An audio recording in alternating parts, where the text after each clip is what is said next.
Good morning DXN! Good morning DXN World! Welcome back sa aking channel or welcome sa aking channel. Yung first vlog ko ngayong 2024.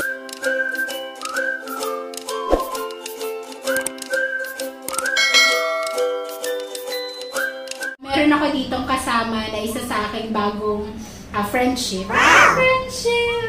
At syempre, excited ako sa mga parating namin activities sa leader and businesswoman. Ayan, dito sa Imus, Cavite. O si Annie Canada. Ayun, no. So, important po ang aking guest ngayon from Canada. Ayan, si Miss Annie Canada. From Molino 3, Bacoor, Cavite. Yay! So, si Miss Annie ay dito ko rin na-meet talaga sa DXN Imus. Pero, ngayon lang kami nagkatsikahan ng bongga. At marami pa akong hindi alam sa kanya. Kaya excited din ako na marinig ko mismo yung kwentong DXN niya. At yun yung ibabahagi namin sa inyo ngayon. Kung bakit nga ba ang isang Miss Annie Canada na talagang negosyante naman na, hindi pa DXN, kung bakit nga ba DXN business ay isinabay niya pa. At ngayon ay gagawin, hahatawin, tatrabahuin na rin ang DXN business. So bago tayo pumunta doon, Miss Annie, gusto ko lang din medyo balikan natin ng konti. Okay. Paano ka nga ba napunta sa DXN? Okay. Dati kasi, nasa contractor ako. Okay. Sa electrical kami. Nagkaano kami na doon.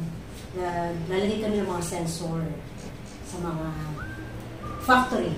Yan. Meron kaming taga-plancha noon. Actually, siya yung nag-invite sa akin. Siya yung nag-introduce ng DXN. Sabi niya sa akin, ate, may kasama ako. Pwede bang, may sasabihin lang siya sa'yo. Okay ka lang ba? Sabi ko, ano ba yan? Alam mo naman marami akong ginagawa. Sabi ko, ito nga, may tinatapos pa ako report. Kasi that time may tinatapos pa ako report. Pero, bilang dumating doon, si Abheni, Joneta, sabi niya, ate, andito na eh. Sabi niya doon. Sige, andito na rin lang kung magagawa ko. Eh di, syempre, bago sa akin yung DXN, hindi ko alam. Though yung kapitbahay namin, ano na siya sa amin, pero hindi ko pinansin. Pero that time, wala na akong magawa kasi andun na sila. Oo. So, kahiyaan na. Tsaka respeto na lang. Oo.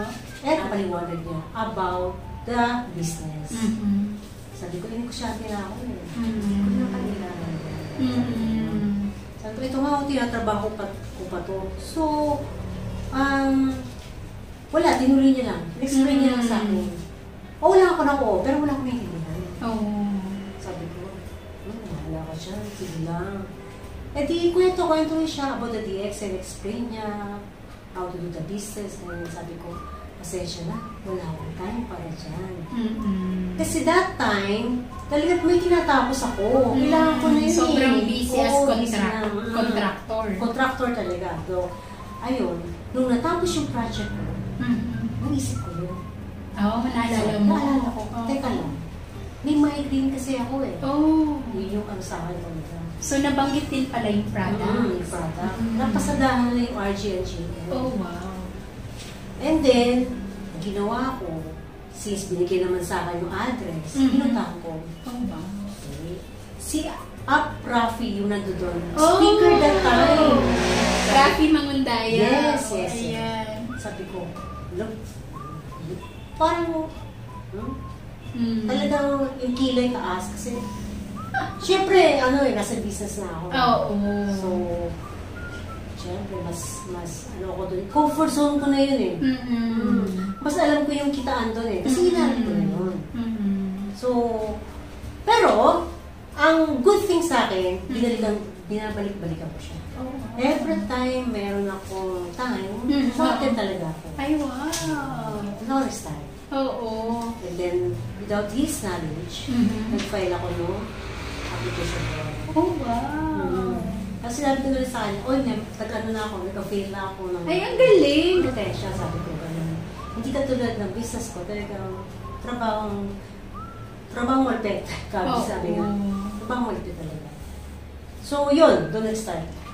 So, ang nakakatuwa pala, Miss Annie, nung na-introduce sa'yo ang DXN is business talaga.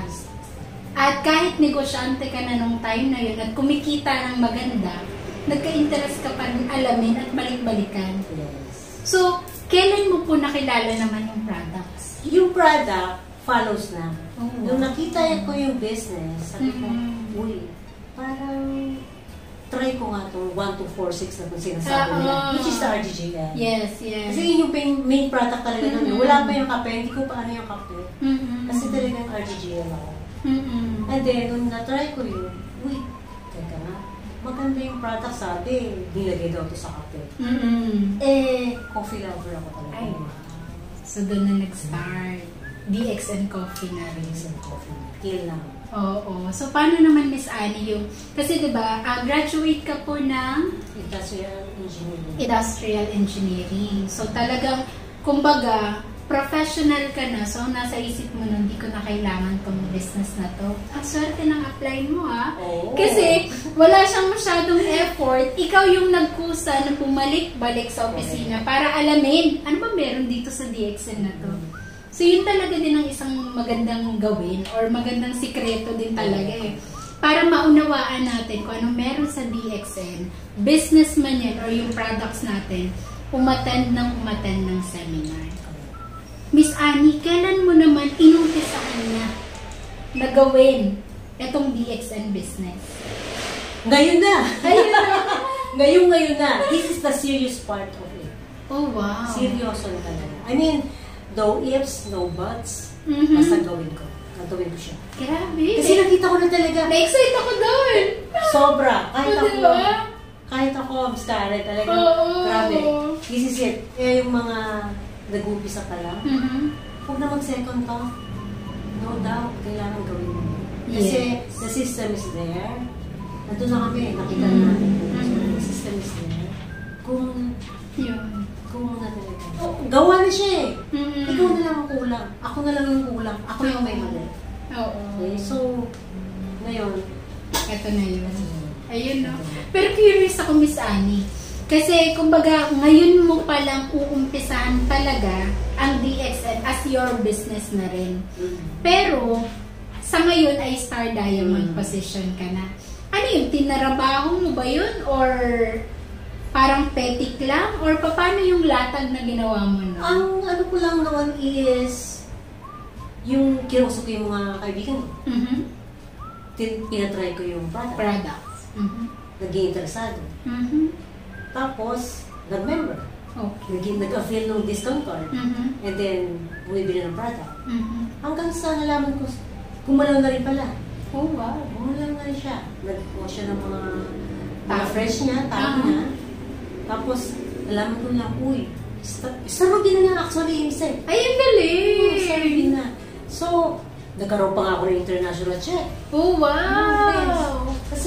Kasi yung maganda sa DXN, tumrabaho ka, hindi ka ganun kaseryoso, hanggat meron kang tao na sharean mo, yun, tuloy-tuloy pa rin ang business.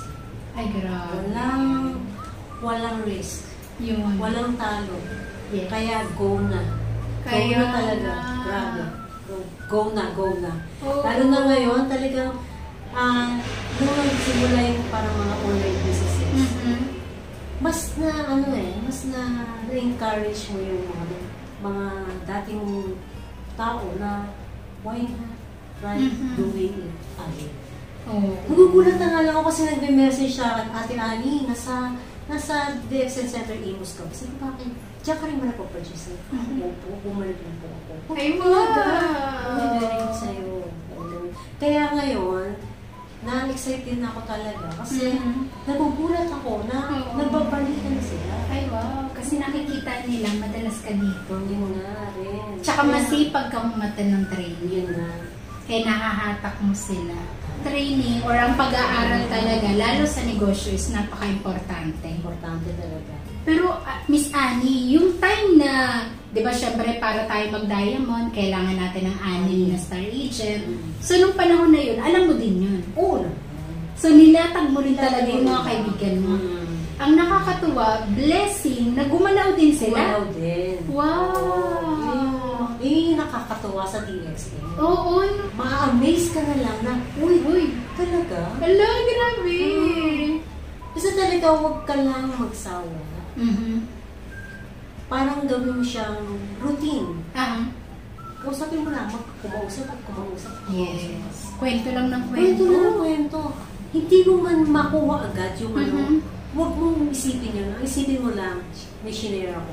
Oo. Parang sabi nga ng DXN culture, tanim ka lang ng tanim. Yun. Kasi mamumunga rin yan. Yes. At kapag nagtanim ka, syempre hindi lahat yan ay mabubuhay. Correct. Hindi lahat yan ay bubunga. Correct. Hindi lahat yan ay bubulaklak. Bulaklak pa lang muna bago bunga. Pero ang nakakatuwa, meron at merong magtutuloy-tuloy talaga dyan. Ano man yung mangyari, ano man yung dumaan, meron talaga. Kagaya ni Miss Annie.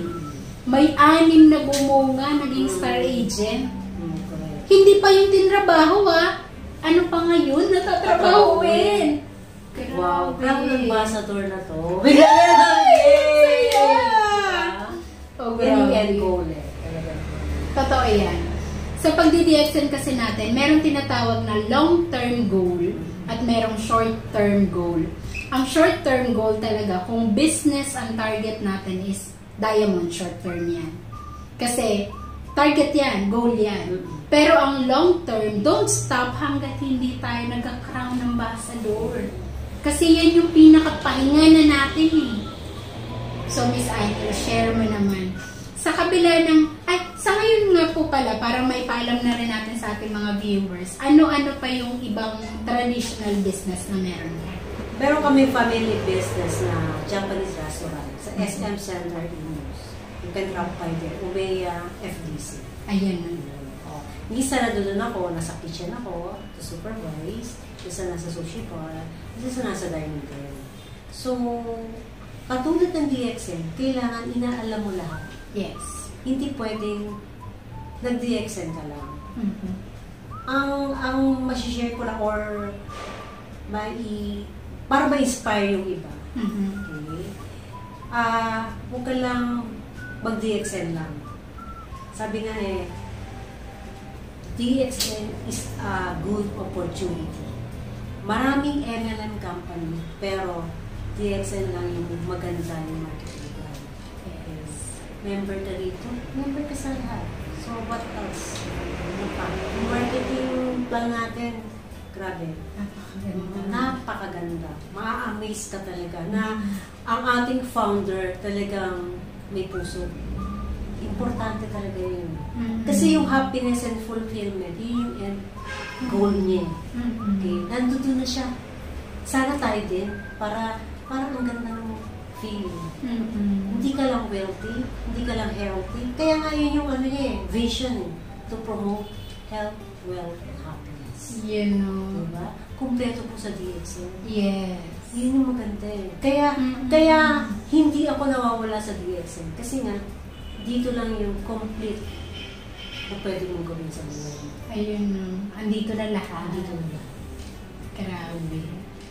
Kaya sa mga hindi pa or nagda-doubt pa rin, tanggalin nyo na yun. Yes. Basta nag-umpisa pa lang, go lang. Yun. Yun yung maganda. Go lang. Huwag tayong titigil. Makukuha din natin. Yeah. Grabe! Excited ako para ngayong 2024 na to. At sa mga activities natin na darating. Grabe. Mga partner ngayon pa lang. Kino-congratulate ka na si Miss Annie. Siyempre, hindi ako papayag na hindi ako kasama. Siyempre. Awardee kami ngayong 25th anniversary ng DXN Philippines! Yay! Grabe, excited ako. Kaya naman maraming salamat, Miss Annie, for sharing your DXN story and for inspiring me. Kasi pati ako na-inspire sa iyong kwento. Grabe talaga, as in. Ito ang maganda sa DXN kasi kapag meron tayo dito nakausap, nakakwentuhan, may inspire ka sa kwento niya at may inspire niyo yung isa't isa, mahahatak niyo yung isa't isa. So, yun yung nangyari sa akin ngayon, Miss Annie. Kaya maraming salamat. Welcome. At abangan natin ang mga susunod na kabanata. Mas masaya to. Yes! Kaya naman, maraming salamat din sa inyo. At sabi nga ni Miss Annie, kung kayo ay may duda pa, tanggalin nyo na yan. Tara na, sumabay na, gawin na natin tong DXN business dahil ikaw lang ang pumipigil sa sarili mo. Kaya naman, thank you so much everyone for watching. Thank you Miss Annie once again. Welcome po. Thank you very much. See you at the top. Thank you. Bye-bye.